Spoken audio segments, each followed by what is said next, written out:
UP का मौसम यूं तो सर्द है, लेकिन हस्तिनापुर का सियासी माहौल गर्म है। कांग्रेस उम्मीदवार के रूप में अर्चना गौतम की मौजूदगी ने सियासी पारे को और चढ़ा दिया है। अर्चना जी, कैसा चल रहा है चुनाव? क्या कहना है चुनाव किस तरीके से हस्तिनापुर का चुनाव चल रहा है?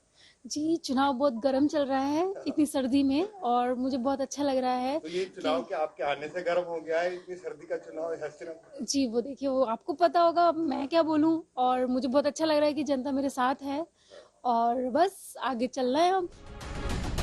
जब अर्चना गौतम ये कह रही थी कि चुनाव बेहद गर्म चल रहा है, तो उनका इशारा दिल्ली या लखनऊ में बड़े नेताओं में जुबानी जंग की तरफ नहीं था, बल्कि वो हस्तिनापुर की बात कर रही थी, जहां उनकी इमेज को लेकर तूफान मचा हुआ है। सुनिए हिंदू महासभा के जिला अध्यक्ष का ये बयान कि हस्तिनापुर एक बहुत प्राचीन और पौराणिक और पूज्य भूमि है, और उस पूज्य भूमि से जिस महिला को बिकनी के नाम से कोई अवार्ड मिला हो, जो महिला एक मॉडल रही हो और जिसके ऊपर कई आरोप लगे हुए हों, उस तरह की महिला को अगर कांग्रेस पार्टी अपना प्रत्याशी बनाती है, तो हिंदू महासभा सिर्फ इस बात का विरोध कर रही है कि कम से कम उन्हें हस्तिनापुर जैसे पूज्य स्थान से इस तरह की मॉडल को अपना प्रत्याशी नहीं बनाना चाहिए था।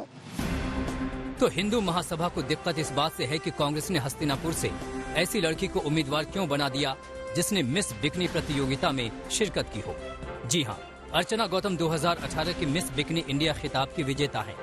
इसके अलावा उनकी पहचान मॉडल और एक्ट्रेस के रूप में रही है, लेकिन सोशल मीडिया में लोग अर्चना को बिकनी गर्ल के रूप में ट्रोल कर रहे हैं।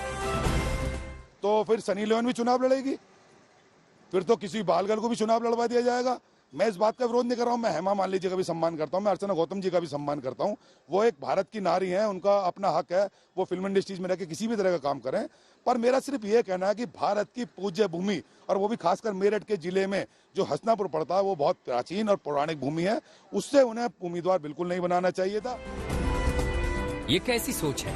संविधान ने चुनाव लड़ने के कुछ नियम तय किए हैं। अगर कोई पात्रता पर खरा उतरता है तो उस पर कैसा सवाल, और सवाल भी कपड़ों के लिए, ये कैसी मानसिकता है? रवि किशन जी की और मनोज जी की और भी बहुत नेता आए हैं इंडस्ट्री से, उन्होंने भी तो पिक्चर की है, उन्होंने भी कपड़े उतारे हैं, तो कोई उनके कपड़ों पे क्यों नहीं बात करता?